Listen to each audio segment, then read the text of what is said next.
Hello, welcome to part 3 of my Caverna video series. Part 3, of course, is my actual review of the game. Part 1 I showed you how to play. Part 2 I showed you some gameplay.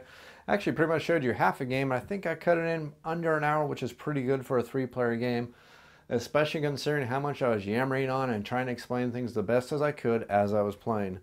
Now, Caverna, the board game, retails for $90, and if you're anything like me, when you heard about the price for the game, you thought a certain expletive, questioning the mental faculties of the designers of the game. I have to take that back because I have to say $90 for everything you're getting in this box actually is not too terrible.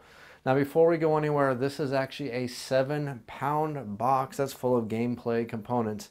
And that's how much the box weighs without the Plano box stuck in the box. That's actually just all the components in the box. Now, this Plano box obviously doesn't come with it, but I'm trying to save my sanity, and it's also much easier to play out of the Plano box.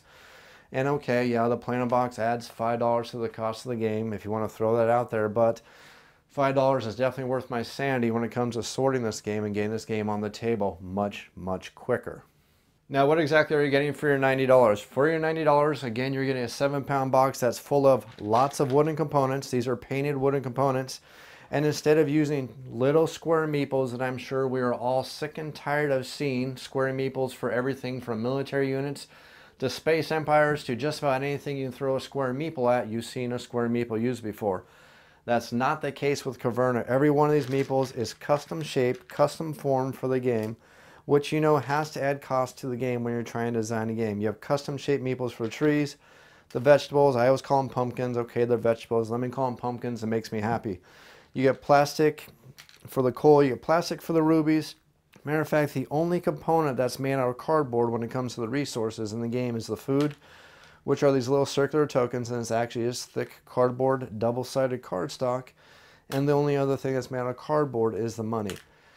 The wooden components for just the meeples alone are almost worth the price of admission for this game. Now, I know that sounds kind of crazy to say. $90, I agree. Yes, it's a lot of money to spend for a board game, but when you look at how much wooden components comes in this box and you see that this Plano box is pretty much filled almost to the top with all these components, I have to reemphasize that it's not really that bad of a price, especially when you start talking about the fact that all the cardboard is thick cardboard. This is all double-sided cardboard, and when you're talking about the player boards, it's almost frivolously double-sided, and the only reason why it's double-sided is just because the designers thought that would be really cool for you to play with a night side and with a light side. There's no difference between the two sides. It's just definitely the designer of the game saying, hey, thank you for supporting us. We want to throw in some extra niceties for you guys.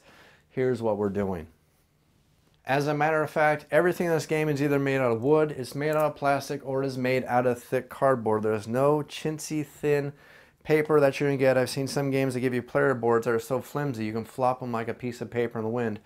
Isn't the case here. This is thick, double-sided cardboard, and there's actually a lot of artwork on this board, and you see they put a lot of personality and a lot of character in the design of these boards, and this goes on for a lot of different parts of the game. There's not just cookie cutter designs on all these pieces. They could have made these all look exactly the same, but if you look at them, they all have slightly different artwork on them, just ever so slightly to make them look just a little bit different. Some of them have birds on them, some of them have animals on them. They did a great job putting just the extra effort into this game. Not only that, they realized that this game is a pain in the neck to sort every time you play the game. So what do? They took it one step further. Not only did they color coordinate all these cards because you gotta lay them on these boards, but they also have symbols on the back to help you organize these pieces much better and much more efficiently and much more quicker if you don't want to invest in Plano boxes. You look at the back of these, you see the gold symbol. You know that all the tiles that go on this board are going to have the bag of gold on it. All the tiles that are going to go on this board right here are going to have the bowl with the resources in it. And you'll see that all the dwellings, if you look at the back, they happen to have beds on them. All these green ones over here on the back, they happen to have treasure chests on them. This is another very nice touch they threw into the game to make sure that not only is it easier to sort, but it's also extra effort, and it's a nice way for the designers to say, thank you for supporting us, and you know, it's just really cool that they did it. Look, the bottom line here is that I know I spent about $80 just on a box full of 35 plastic miniatures, and that's $80 just for some plastic miniatures that aren't always some fantastic detail on them. I've also spent more than that on a box for some plastic miniatures. So I really don't think $90 is too obscene of a price for Caverna. Yeah, you may get a little bit of sticker shock in the beginning, but I can guarantee you there's definitely a lot of quality components in this game box. The game also comes with cards that are used for the action selection rolls or the action spaces to help with the randomizer, and the game also comes with enough of these cards right here, which are the, call them cheat sheets that come with the game, and I'm always very grateful whenever game companies throw cheat sheets into the game so you're not having to pull out the rule book every single time you're having to do certain actions. Not only did they include these cheat sheets, there's also enough cheat sheets for every single player, meaning there's 7 of each one of these, and they are double-sided. And again, like I said, I'm always very, very thankful whenever game companies decide to throw out these little cheat sheets, because I hate having to pull out a rule book every single time somebody needs to look up something. So the easier they make it on the players, the much better, the easier the gaming experience always is. And while we're on the topic of the game cards, yes, they are very good quality. Not the best quality I've ever seen. They're not laminated or anything fancy, but they're made out of good cardstock. They're not going to wear out anytime soon, and it's not exactly like these are cards that are repeatedly shuffled and abused, such as you get from a deck like Dominion or something like that. These cards are shuffled once per game, and it's not like they're exactly being manhandled or torn apart. You're basically just doing a quick rifle shuffle, throwing them out, not abused that much. You're not going to have to worry about these cards being trashed anytime soon. Basically what I'm saying is, if you're a sleever, you really don't have to sleeve these cards, unless you really want to, I guess. And then finally we come to the rule book. Now this game has 2 rule books. The official rule book, which teaches you how to play the game, and the game also comes with an appendix that explains in great detail every single thing that comes with the game. It explains in great detail these action spaces, exactly how they work, so you're not going to have any questions. The appendix in great detail explains exactly how these dwelling spaces, these furnished cavern spaces and these dwelling spaces work, very explicitly, giving you very specific details. And not only that, if you happen to have the most recent printing of the game, they've actually put in a fix for the exploit that came out in the original version of the game. Now, if you're not familiar with the original version of the game, I'm not going to bother you with the exploit because it's already been fixed, and if you go out and buy the game now, you won't even know what the exploit is because it's already been explained out of the rule book in a way that you won't even know about if you didn't know about the exploit. The game also goes into really good detail about all the rewards you get from the adventures. And again, that's summarized with this little card here, so once you learn it, you really don't need this appendix anymore. Now we come on to the best part of Caverna, the board game itself, beyond these wonderful components. This game has a fantastic rulebook. This rulebook breaks down everything extremely well. And not only that, the designer has taken his time in many parts of the rulebook to give you specific information about the rulebook directly from the designer, giving you hints, just helping you understand how to better play the game. The game has multiple examples, multiple details. This is a fantastic rulebook. I cannot foresee anybody reading through this rulebook and having any major questions about having to play this game. The rules are in there. This rulebook teaches you how to play the game very easily, and Caverna is not really a hard game to learn and teach, especially if you played Agricola. And if you haven't played Agricola, if you've ever played a worker placement game, you're going to pick up on this extremely easily. If you have somebody at the table who knows how to play the game, and if everybody else at the table has played a worker placement game at least once in their life, you're going to have about a 10-minute instructional with everybody to learn how to play the game. Then everybody's going to tear into it and have fun. Overall, I think $90 for the game is not too bad. Yeah, they could have went chintzy on the whole bunch of components and dropped the price of the game. They could have went and brought out a game with a whole bunch of wooden cubes, because we know wooden cubes are $1 million a dozen for a dime. But instead, they put the extra money into it, and I want to say I'm very, very thankful they did. I think it was worth paying the extra money to get the higher quality components, and I'm happy with what you get in the game box.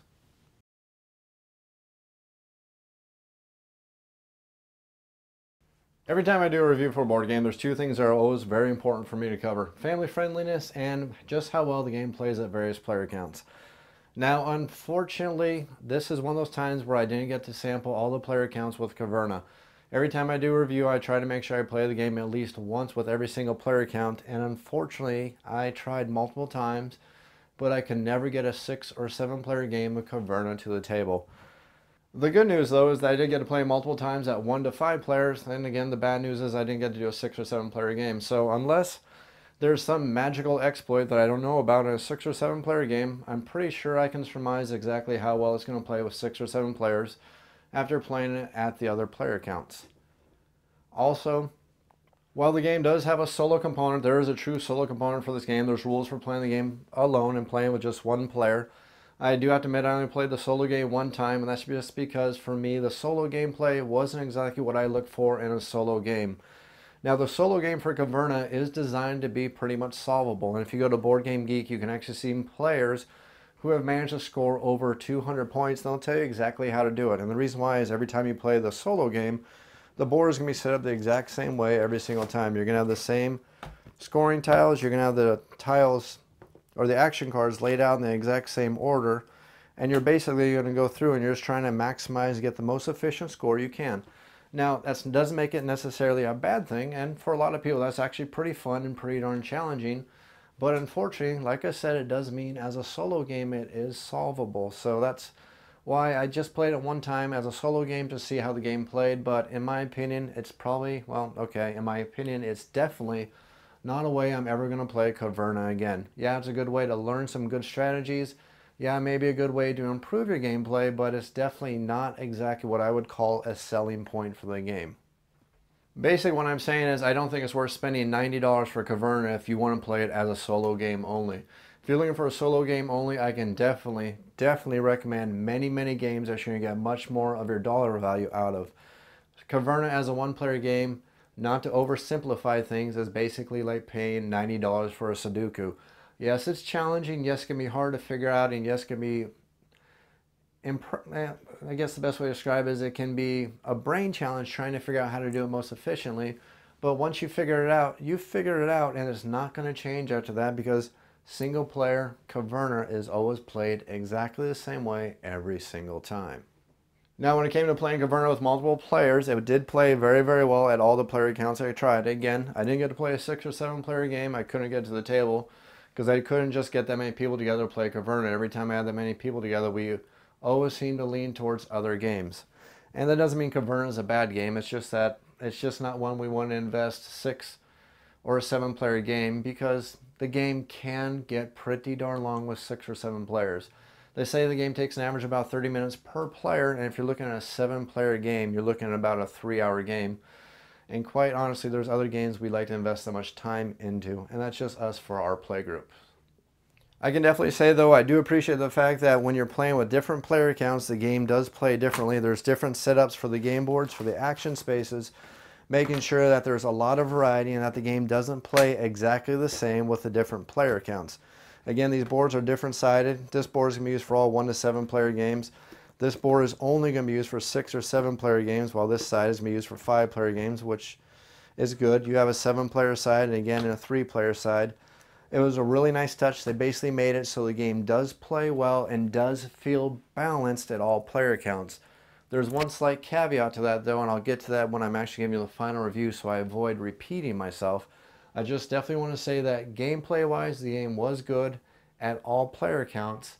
The games felt balanced at all player counts, and I think they did a good job of balancing the player count or the challenge of the game at all player counts as a worker placement game. Now Caverna itself does list as a game for players ages 12 and up. And if you're looking for an actual real challenge and everybody playing the game the way it's meant to be played as a thinking game, I think that's also a very good suggested minimum age. But I do want to say that if you have younger children, especially if they're kids who are into Minecraft, you can actually have a lot of fun playing Caverna with kids who are younger ages. As a matter of fact, I've managed to get my 6-year-old and my 8-year-old to both play Caverna. And it was actually not me who got them into it. They saw the side of the box, they saw me playing with other people, and the first thing they thought of was Minecraft. Oddly enough, they actually refer to the game as Minecraft, the board game, and they still request to play it. Now granted, they are not great at the game, and that's just because they're younger and they can't come up with the best strategies to come up with the best scores. As a matter of fact, my 6-year-old's highest score right now is 43 points. My 8-year-old's highest score right now happens to be 59 points. I do box topping with little sticky notes in the boxes. The kids enjoy that, so they watch themselves improving. So you're going to see that they're not going to get great scores, but believe it or not, Caverna is actually simple enough to teach to younger players. My 6-year-old literally can play the game, and again, not play it great, but he has a lot of fun with it. And my 8-year-old also has a lot of fun with it, and you know, sometimes they'll do stuff that seems crazy, and they'll be hell-bent on doing things such as making a giant ruby mine, or they'll be trying to build the greatest farm they can. But the really cool thing about Caverna is that the game is simple enough to teach that kids that young can actually play Caverna and have a lot of fun playing it. My point here is, even though that Caverna lists as a game for 12 and up, if you have younger kids and you want to start introducing them to bigger people games, you can actually pull out Caverna, have some fun playing with them, and you don't have to play cutthroat with them, which is kind of cool because it's actually a fun way to learn some oddball strategies you may want to try out, because obviously you're not going to try to decimate your kids, and your kids can have a lot of fun building their farm. And if they're in a Minecraft, they may have even more fun, or maybe it's just my kids are unique because they love Minecraft so much. They actually have a lot of fun playing Caverna.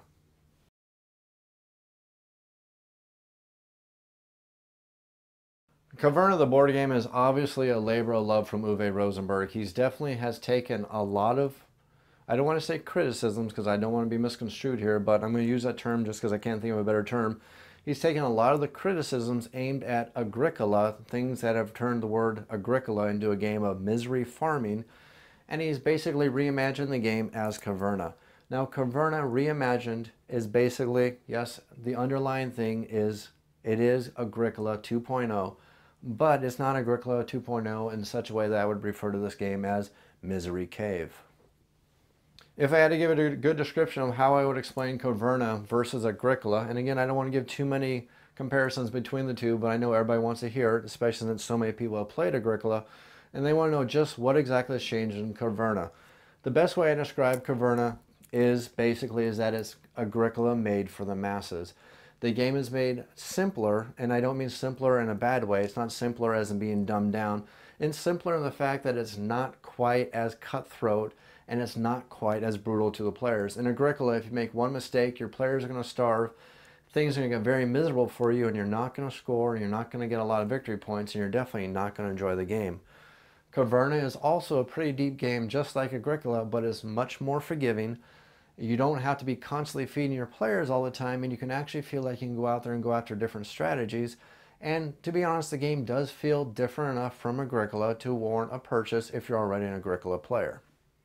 The game itself does come with some fantastic components. You're looking at tons of wooden components. You're looking at basically an entire Plano box just full of meeples that have been customized just to make sure the game looks really, really cool when it's played. It's a very nice touch. I am so glad I didn't get another game full of a whole bunch of wooden little cubes that are going to be thrown around a board.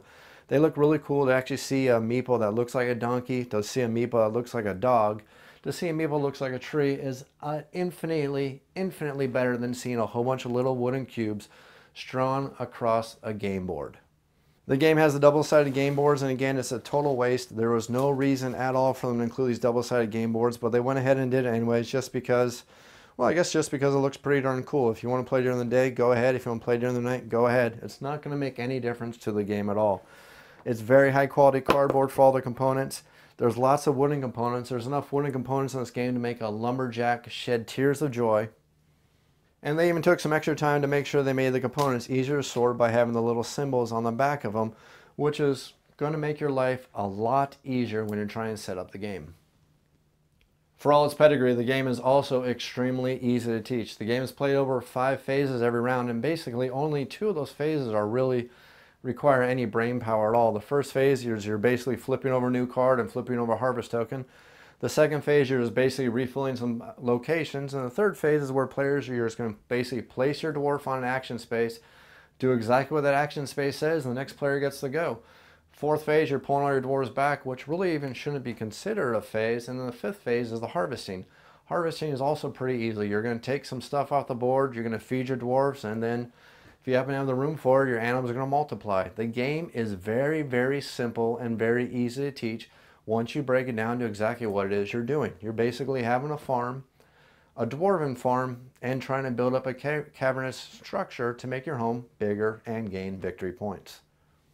I kid you not when I say that my 6-year-old can actually play the game. Again, like I said earlier, he doesn't play the game great. He's not going to be figuring out any deep strategies. But by the game's end, he can manage to make it throughout the game without any of his dwarves starving. He can make it without having any of these negative tokens. They're going to be -3 from letting your dwarves starve. I've never ever seen him have any of his dwarves starve. He's always managed to have enough food for him, so they never starved. He's always managed to get at least half of his board filled up, so he hasn't lost too many victory points. And he's always managed to have a couple farm animals. I'm serious. If a 6-year-old can figure out how to play this game, you can teach this game to pretty much anybody. It's not that hard. It's not that intimidating. It's really not.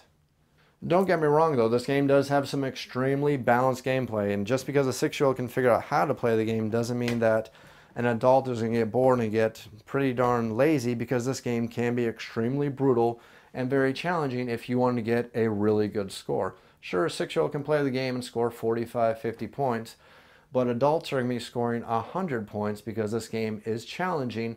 There's a lot of tactical elements to this game as you're trying to place your dwarves efficiently, trying to build the greatest dwarven infrastructure and get the best results from your dwarven family. The game is very, very well developed. There's some tight contests for resources. All the resources are pretty much very, very limited. And if you have a strategy and you're going for a certain strategy, you better make sure you're getting these action spaces when you can, because if another player sees what action space you're going for, and if they think it's more beneficial for them, they can definitely take that action space before you. And I definitely tried to show you that when I was trying to show you exactly how the game plays in the second video for the series. Now, the game can be a little bit intimidating for new players because it does make you feel like there is so much to do, and you can definitely start concentrating on the fact that you definitely need to get the food, you definitely need to feed your workers, and you definitely need to be ready to feed them before they start starving. So new players can definitely feel overwhelmed when they're first learning how to play Caverna, and they're probably not going to get a lot of high scores. Probably a good average score for the first couple times you play, especially if you're not familiar with the kind of worker placement game, is probably about 70 points, but you're going to learn pretty quickly to how to get much better, and you'll pretty quickly start breaking that 100-point barrier without much thought. I do like Caverna though, because it does definitely feel less brutally unforgiving than Agricola did. Agricola is definitely a game I would not pull out for a lot of people I play board games with, because the game is just simply too unforgiving of any mistakes. And you can basically play Agricola, be halfway through the game, and start really appreciating the term misery farm, because you're going to be playing and feeling pretty darn miserable because you're going to feel like you can't do anything. Caverna is definitely not a game that feels like that. You can never, the game pretty much won't let you get to the point where you basically can't do anything and you feel like everything's falling apart. The game is, like I said, a little bit more gentle and a little more forgiving, and that's why I think it's a better game for the masses than Agricola can ever be. I think Caverna just plays and just panders to a more wider audience than Agricola could ever dream of doing, and that's why I'm glad Uwe Rosenberg actually designed Caverna and brought it to the market. Now that can actually be a double-edged sword though, because there are some people who really, really appreciate just how brutal Agricola can be, and they're not going to appreciate just how simplified in comparison Caverna is versus Agricola. And I hate using that term simplified because the game is not simple, but when we're trying to compare it to Agricola, you have to understand that it does feel much, much more forgiving, which is something that some people are just not going to enjoy.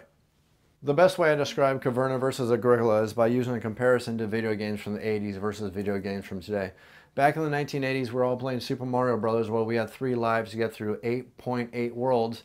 And if you lost all your lives, it didn't matter where you were, you're pretty much doomed, and you had to start all over again from the beginning.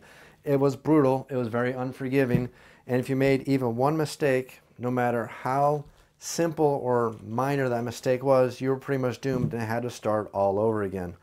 While modern video games have a tendency to help you out, and if you happen to make one little mistake, they're not going to kick you in the teeth, they're going to give you kind of a helping hand.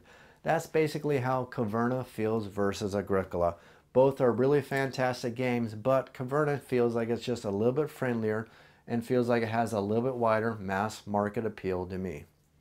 Now, I've said a lot of positives about Caverna, and I've kind of said some negatives about Agricola, and the reason why I've done that is because I'm going to have to be honest with you. Caverna and Agricola, theme-wise, are 2 games, theme-wise, I don't like at all. I don't enjoy the theme of being a farmer. It's not exactly something I would have ever thought I'd enjoy a board game, and to be honest, it's the reason why I've only played Agricola a very few times and I've never purchased Agricola. It's not the reason that it's because a brutal game or that's very unforgiving. It's just a simple fact that theme-wise, I didn't really enjoy the game. And Caverna, you're still basically being a farmer, and if you don't enjoy the theme, that may detract for the game. And to be honest with you, that was one of the problems I had with Caverna when I was trying to get those 6 and 7 player games going. A lot of people just don't enjoy the theme of being a farmer. You know, it doesn't make the game bad, but if you can't get past the theme, it's going to ruin your enjoyment of your potential enjoyment for the game.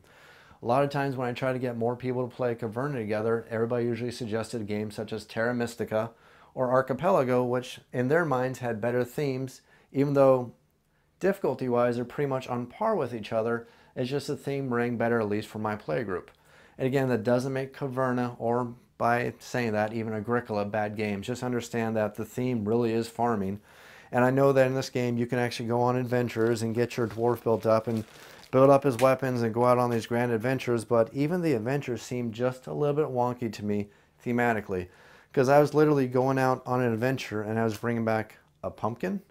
I was going out on an adventure and I was bringing back a donkey.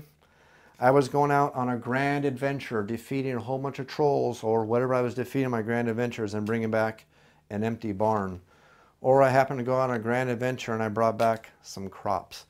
It was kind of wonky thematically, and I almost, instead of them saying you were going out on adventures, I would have rather them change the theme completely and said that you went to marketplace and your level was your skill and whatever you want to say, your ability to barter better in the marketplace or whatever, but you went to marketplace and you bartered for supplies. That would have fit the theme a lot better, because in my mind the adventuring theme seemed pretty wonky, and let me just say, it just really didn't fit. It didn't make sense. Some of it I could justify. I went on an adventure and I found 2 gold. Some of it I couldn't justify. I went on an adventure and I brought back some wood and a fence. Again, this just added to the disconnect for me. I honestly would have appreciated it much better if they just said you were getting skill in market savvy or something like that, and marketplace. It would have made much more sense, but I guess Uwe Rosenberg thought that the theme of dwarves going on adventure made more sense. I can see it, but again, it just didn't work for me. The setup for the game can also be a little bit tedious. I highly recommend you invest at least in 1 Plano box, even if it's just for the resources. It's going to make things be much smoother and make this game take up a lot less room on the game table. Now, they're very nice, and they include a whole bunch of plastic bags in the box. If you want to bag everything up, you can definitely get everything bagged, and there's enough bags for all the components to keep them separated very easily. But I would definitely recommend you go pick up at least 1 Plano box, and you can get the Plano box in there plus all the components pretty easily, and the box will close almost 100% without any problem if you only have 1 Plano box in there.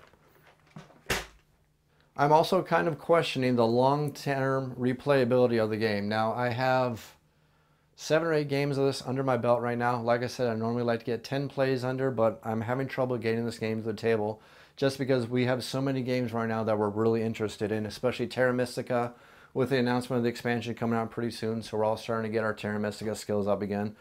And Archipelago's also been getting a lot of play time. So Caverna hasn't been getting to the table as much as I wanted it to, but I definitely wanted to get this review done.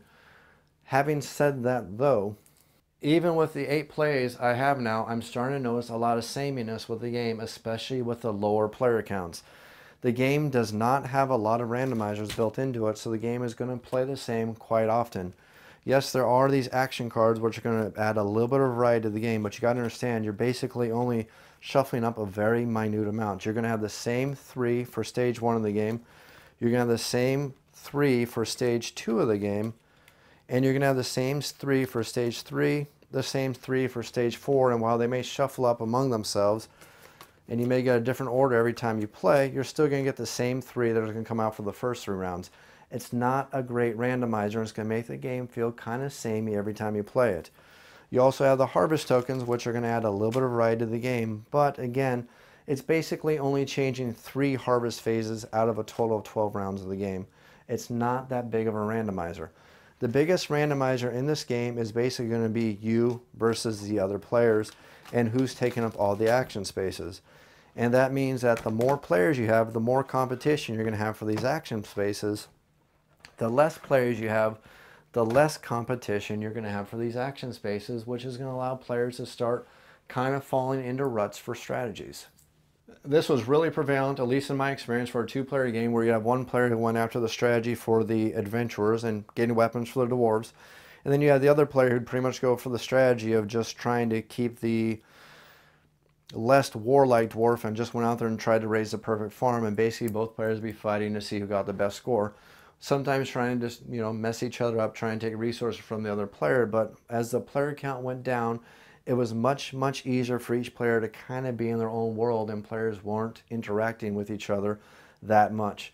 When you start adding more players, the competition for the actions places definitely went up, and you started seeing people having to modify their strategies much more often though. What I would really like to see for this game to come out pretty soon, and I'm sure Uwe Rosenberg is definitely probably working on this, is I would like to see an expansion come out that's going to randomize the amount of dwellings in each game, or at least randomize the dwellings that are available in each game. I would also like to see an expansion come out, probably in the same expansion, that's going to bring out more of these action cards, so we get just a little bit more variety and make sure that people aren't going to keep regurgitating the same strategies over and over again until they get down to what they consider the perfect strategy. While I think it is very, very awesome that the game does have multiple different strategies to it, it does still feel like there's only a couple set strategies. While they may be very different from each other, the game does feel like there's only a couple very strong strategies. And unless you're adding more players to the game, it seems pretty darn easy for each player to stick to their own individual strategy. I guess the best way to describe it without being too wordy here is this game just feels like there's just too many knowns to it. You can basically have your own personal idea of what strategy you're going to go for, almost 100% set in your mind before you even set up the game. You can know what strategy you're going to work on. You can pretty much decide which actions you're going to take every single round and have the game built in your head all the way through the 12 actions of the game, because the game is just not that random and it plays more like a puzzle than a game with a lot of randomizers to it. And that's something that I just really thought was lacking in the game of Caverna. Now, I know that will change as soon as the first expansion comes out, because I know that they have to be working on something to bring out more dwellings. They have to be working on something to bring out more action cards, because this game just needs a little bit more randomizers. And looking at the history, especially with Agricola and how many randomizers it has with the cards, I'm pretty sure it's going to happen pretty darn quickly. Look, I've ranted on more than enough about Caverna, and you should have an idea of exactly how Caverna plays and if it's going to be a game that is for you. The bottom line for Caverna, though, is that this is an extremely well-designed worker placement game, aside for one minor loophole that most players will never, ever even hear of if they buy the game from now on, because the game has been patched in with the fix that corrects the minor loophole that was found in the first edition or the first printing of the game. There's really nothing to complain about when it comes to the game. It has some extremely balanced gameplay. The components that come with the game are fantastic, and I'm sure this much gaming goodness has to cost an obscene amount of money to produce. We're talking high quality cardboard, we're talking lots of cardboard, we're talking lots of wood, we're talking customized meeples, we're talking a lot of stuff that went in this game. There's a lot of financial costs that had to have gone into developing this game, having to produce this game, and I'm sure there's a lot of money that costs just to put out every single copy of this game onto the market. Honestly, with Caverna, if you can get past the theme, if you don't mind the theme of being a cave farmer, if you can also get past the fact that the game can feel a little bit samey, and some people actually appreciate a game that feels samey because people like to perfect a strategy, and I know there's people out there who like to do that. For me, I found it a little bit lacking, but that doesn't make the game bad. And I'm pretty sure as soon as that expansion comes out, I will definitely investigate into that expansion, and I'll probably pick up that expansion and add it to my gameplay. This has been another off-the-shelf board game review looking at Caverna the board game. Thanks for watching.